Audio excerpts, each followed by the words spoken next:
To our economic undercard, Forbes media chairman and former Republican presidential candidate Steve Forbes and former chairman of the Council of Economic Advisors under President Obama, Austan Goolsbee. Good to have you both, gentlemen. All right, Steve, the Democrats have brought their original $3.3 trillion offer down to $2.2 trillion. Well, the numbers are kind of moving, but the White House has moved its offer up to $1.88 trillion. What should be the president's next move, and is he handling this correctly?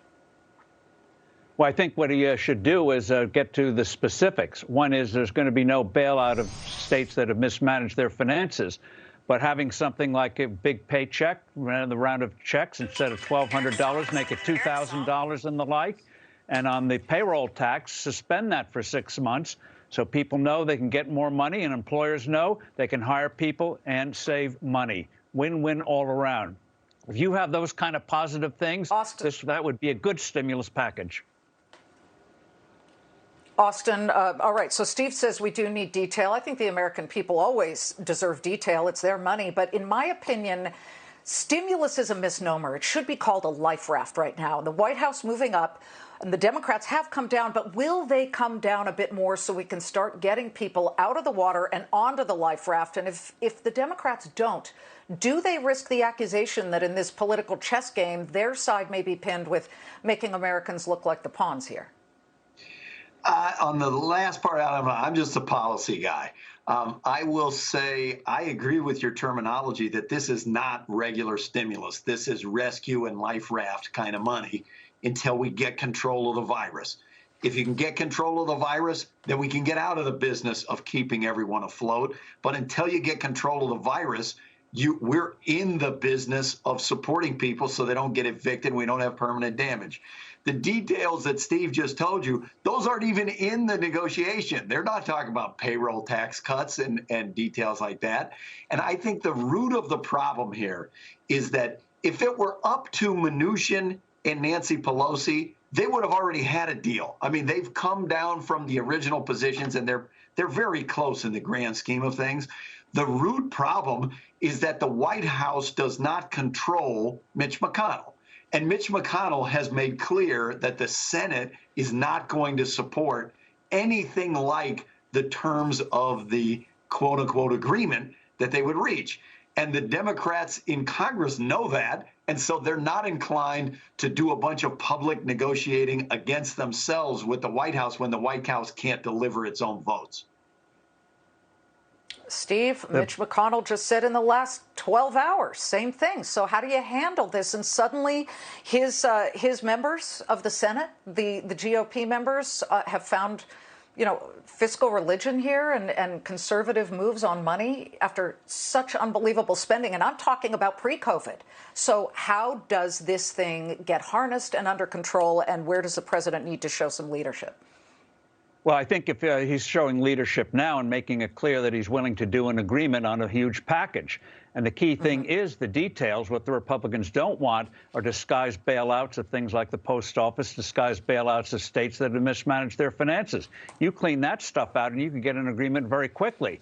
And McConnell would go along with it. There are always going to be a handful of Republicans or Democrats who aren't going to vote for a final package. But if the two sides agree, I guarantee you'd get overwhelming support in both the House and the Senate, because people know, certainly the elected representatives know, if they can go home and say, here, we've done something. I think Austin's right in the sense that these are life rafts. This is like money to people who have been hit by a storm, an economic storm, healthcare storm. You would get overwhelming support. And people want to go home, including Congress, and say, here's what we've done. So I don't blame it on Mitch McConnell. I'm not sure Nancy Pelosi really wants a package that could be seen as something in any way helping Donald Trump. They can come to an agreement pretty quickly if they leave out the junk. Answer that, Austan. What about that?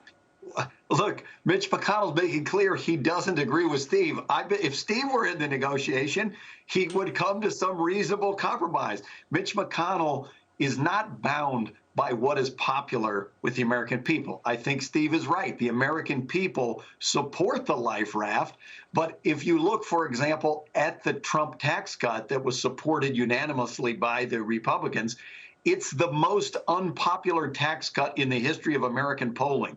Even before COVID, only 34% of the American people agreed that it was a good idea. So the fact that the American people want something is definitely not that big of a motivator for Mitch McConnell and the Senate Republicans.